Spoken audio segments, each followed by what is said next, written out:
About 2 months ago, I visited a house. It wasn't exactly burned down, but there was extensive fire damage, and I got the strong impression that there weren't any plans to rebuild it. I'm not sure what I hoped to see when I got there, but what I found was even more underwhelming than I could have imagined. I found a normal 2-bedroom house, small kitchen, and a finished room in the basement that only had suffered a little smoke damage. The basement room was empty except for those little odds and ends that get left behind when someone's packing up a house but doesn't bother cleaning up for the next owner. Pencils tucked between the carpet and the baseboard, stray pennies, scraps of paper. I did the TV detective thing. I got down on one knee, picked up one of those scraps of paper, examined it, then looked up at the wall thoughtfully. I wasn't there for cast-off desk cleavings. I was there for what was installed in that wall. 5 little plastic rectangles that told part of a story that has gobbled up the last year of my life. 5 little plastic rectangles that connected people across space and time to a computer that once sat here, in this little smoke-damaged room, almost in the middle of nowhere. Sometimes I wonder why there's so many podcasts about tapes. Videotapes, audio tapes, tapes of different colors. Obviously, they represent more than just themselves. They're more than just information on magnetic tape. It's not the tape, really. I think the fear lives somewhere in the intersection of the idea of a closed door, old technology, and the haunted past. According to Stephen King, William F. Nolan said that there's nothing so frightening as what's behind a closed door. People attribute that to King, by the way. But he was quoting Nolan. Anyway, a tape is like that. A movie reel, a videotape, an audio cassette. They're all closed doors until you play them. But unlike a door, they're portable. Someone can hand them to you, or send them to you, or you can find them rummaging in an old store. I think the imaginative element goes away when the technology gets too abstract, though. We don't hear much about haunted thumb drives or cloud storage. A tape that you have to physically insert into a machine and physically get cranking is more romantic and more intriguing than a haunted hard drive. But this story, the one you're listening to, is kind of about something like that. It's sort of about a haunted hard drive. Not haunted in the literal sense, and nothing is, as far as I know, especially unique about the hard drive that's sitting in an old yellow computer tower next to my desk. But what's on it is, well, gloriously monstrous, I guess. So yeah, I guess this is one more of those stories. Except instead of a tape of some kind, this one is about a message board from before message boards as we know them. It's about an old bulletin board system that was started in 1981, called Samite. This is Samite, a podcast about horror from before the dawn of the internet.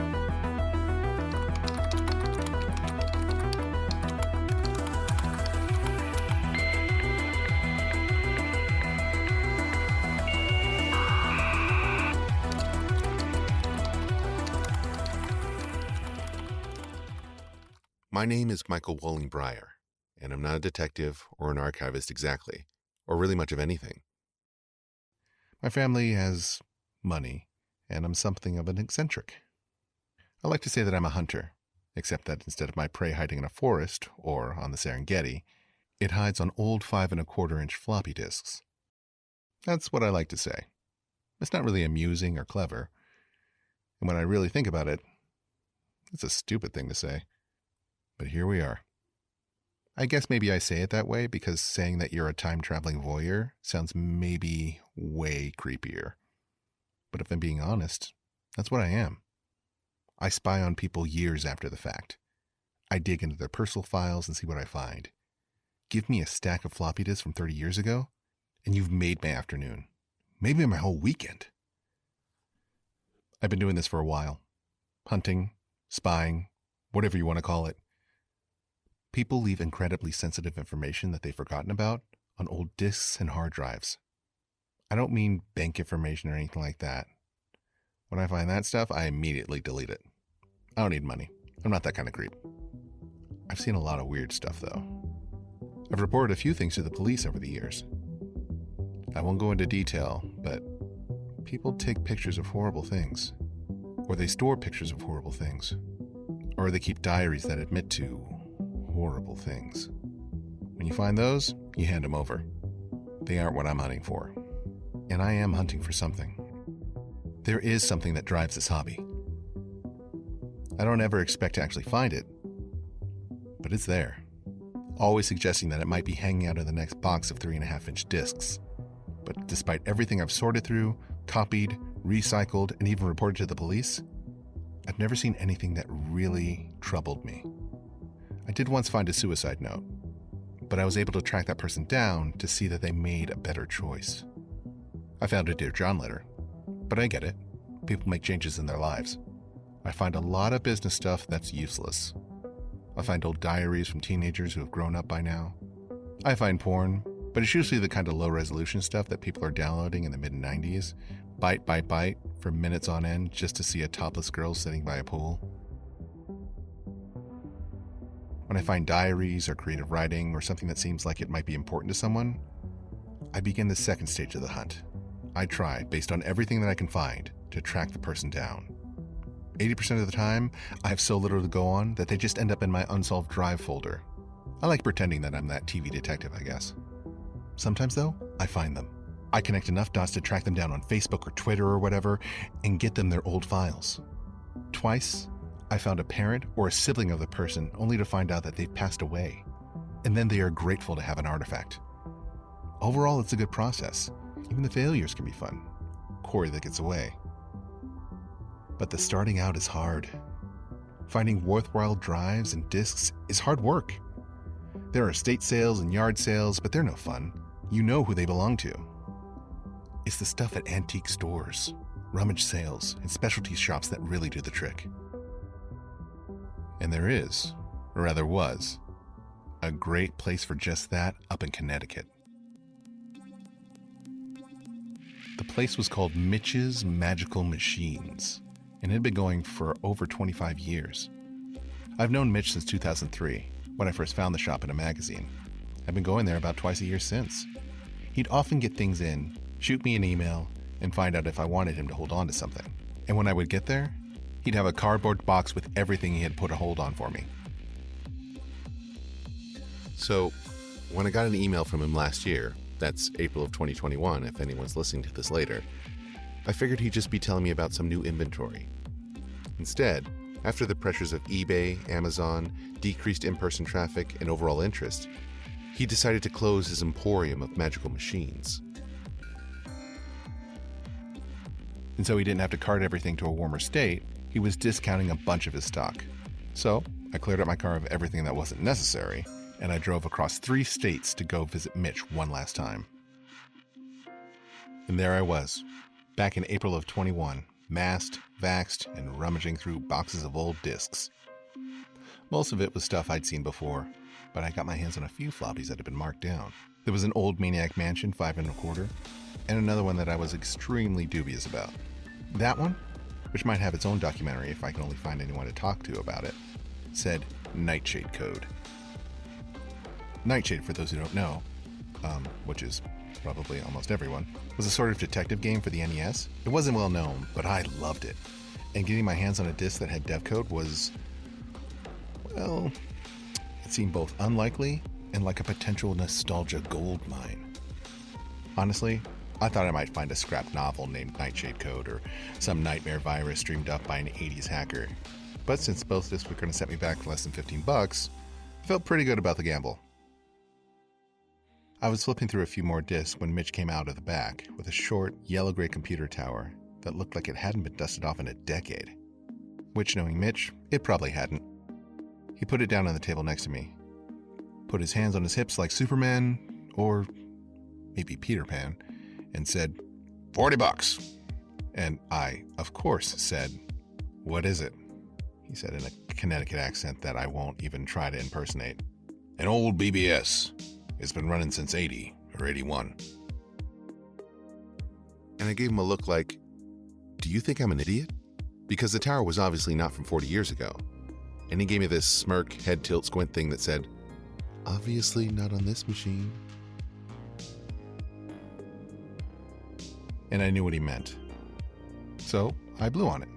because I guess that's what a TV detective would do, and he said, "I just unplugged it, and it's all yours for 40. "Throw in these?" I asked. He did that thing where he took them from my hand, looked at them, and whistled. "This one real, you think?" He was, of course, holding up the Nightshade disc. No one would really ask if a Maniac Mansion disc was real. "Not sure, and neither are you," I said, as I continued to examine the box. "Everything for 50, said Mitch. And like that, I got a Maniac Mansion 5 1/4, a disc that didn't end up having code on it, but instead, which might be better, some design notes for a mostly forgotten game, and a computer that would send me down one of the darkest rabbit holes I've ever been in.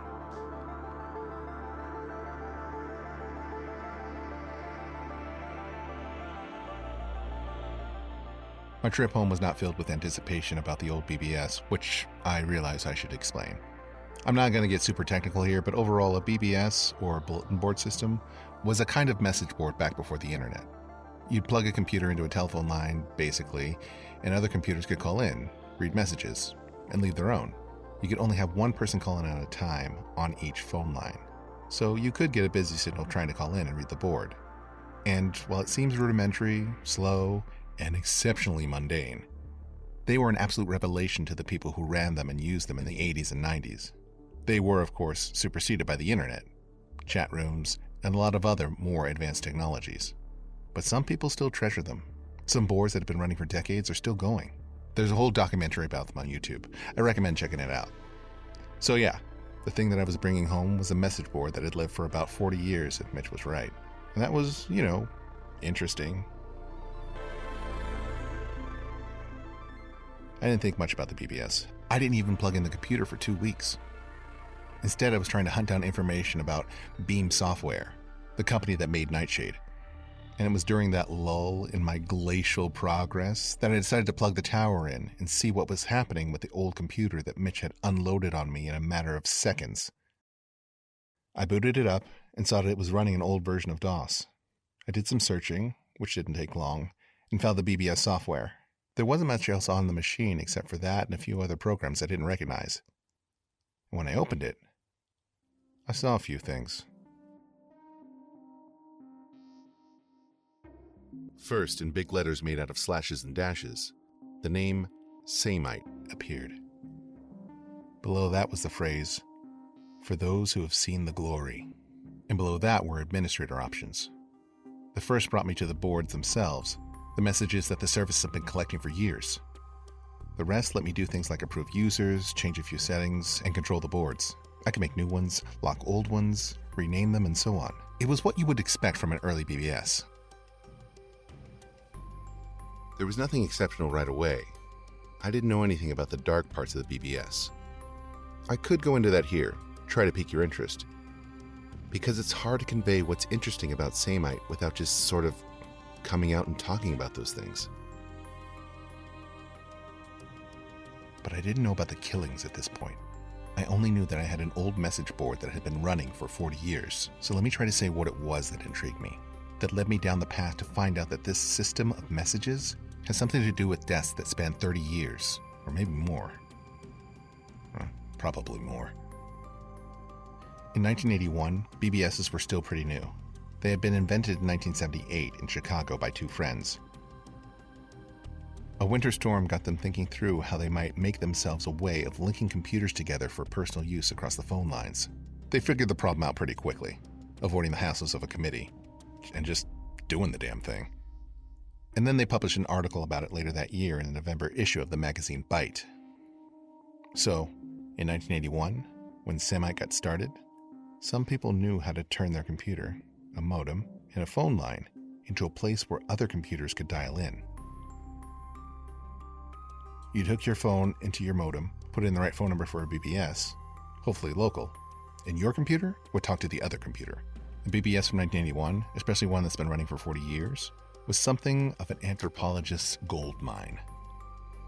You could see how social interactions started before internet culture took over, and see how the ways in which people, a single community, had changed over the years. Well, I guess you could if you were an anthropologist. But I'm a voyeur, and the idea of watching 40 years of lives evolve sounded amazing. And when I looked at the admin logs, the things that tell you what the admin did over the years, they were intriguingly sparse. A few boards have been created, a few deleted. For nearly the whole life of the system, only 5 users joined. And all of them were within the first few months of the BBS starting up. And then, in December of 2020, only a few months before I got the computer, 5 new people joined. The first new users the board had seen in almost 4 decades. All of this was intriguing, and those sort of numbers make the task less daunting. 6 people across 40 years is a lot more manageable than trying to sort through a whole board of hundreds of users. 6 people I could work with, and all the better, I could get to know 6 people. It's a lot harder with dozens of names, especially screen names, to see people as people. But for Samite, this was easy. 6 users? I'm going to ignore the new ones for now. Went by the simple names of Sam, the sysop, or creator of the board, Rocco, Curtis, Marigold, Emmy, and Terry. Yeah, Sam and all his faithful friends. They were people I got to know as I read through their messages, spying on a glorious little community that I was never even supposed to know existed. A number of messages also made things more intriguing because it was also manageable. The group posted a lot in the 80s. Like, a lot. But things trail off after 1991. In fact, 2 people stopped posting entirely in 91. The messages after that got fewer and farther between. And since 2000, there were only sporadic discussions. And these mostly revolved around plans for a group meet in person, trips to Montana, Louisiana, Kansas, all suggested, executed, and celebrated in the span of 100 or so messages each. Compared with some of the BBSs that have been out there, Samite presented a completely climbable mountain of data. If people have been posting every day for 40 years, I don't think I could have done it.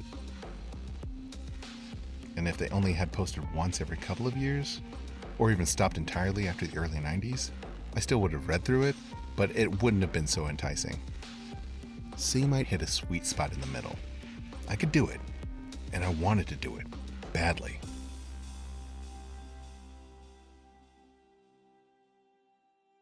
Another thing that was interesting was that after the first 5 users registered between November of 1981 and January of 1982, several people attempted to register, but were never approved by the sysop, Sam. In fact, after January of 1982, no one is permitted to join Samite until December of 2020. And if you're asking what intrigued me the most, it was the last collection of logs from December 2020 to January 2021. They were like a big neon sign with a finger pointing at the computer saying, "Mystery!" They were the leggy blonde that walked into my TV detective office and offered me a job.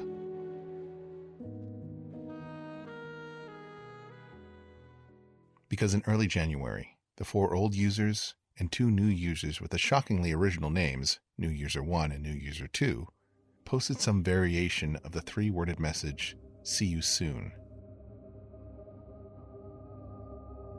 The other 3 new users all just posted one word, glory. Then, a few days later, New User 1 posted a phrase, "I have once more seen the glory." And 2 days after that, New User 3, 4, and 5 all posted the same thing. And then that's it. Nothing more. After 40 years of long discussions, bursts of energy, and fairly consistent messaging, nothing is posted again for months. Then, Mitch unplugged Samite and sold it to me. Now, I have no idea if anyone was trying to reach Samite after Mitch unplugged it. Maybe they were, but of course, they couldn't. The only way a BBS works is if you connect it to a phone line, or multiple phone lines, and people have to call in. Of course, you can now set that all up virtually, but Samite was never adapted to that kind of situation. Instead, it ran on DOS alone, an old basic operating system that used to underpin most personal computers. As far as I know, Samite never ran on a computer that had Mac, Windows, or Linux software on it. Instead, it was just a dedicated box with a couple of programs that I'm pretty sure the sysop, Sam, wrote. That all intrigued me, but not as much as the sysop himself, Sam. The Sam and Samite, or so I originally thought, the only adult on the server for the first 5 years or so. When I went back to the beginning and read the first few weeks of discussions, I was both curious and concerned. Here was a single man in his 40s, setting up a server where 5 adolescents would meet and hang out. But while there were a lot of horrific things associated with the BBS, as far as I can tell, the man who started it, Sam, never crossed any lines with the kids. There were jokes, of course. There was a whole board of jokes. And they often strayed into jokes about sex. One of the users, Rocco, would joke quite a bit about the fact that he was gay, something the others participated in, but good-naturedly. They let Rocco set the tone and they followed along. But that's as far as it went. Some off-color jokes. Sam led a group of 3 boys and 2 girls who were, from what I learned, spread out across the country, through adolescence and into early adulthood with humor, grace, and some wisdom. He set good boundaries, played the role of uncle, older brother, and more experienced friend. He made a space for them to be themselves. But, set next to that strangely heartwarming accomplishment, there's something else. Something truly monstrous laying under the surface of the discussions on the Samite boards. If I'm right, Sam didn't just usher these kids in the 80s into adulthood. He initiated them into something that turned them all into, well, I'm not exactly sure how to say it. Willing participants in their own deaths? Murders? Both? Whatever it was that he did it from a finished room in the basement of a house that now probably won't be rebuilt. He cast a web out into the world and caught 5 teens, ensnaring them in something I don't really understand. This little web is dark, and carefully, I'm going to try to traverse it for you, to bring you along its strands over the next few episodes. I'm not going to drag this out. I want to get it out there and be done. I hope you'll stay with me as we explore Samite in all its glory.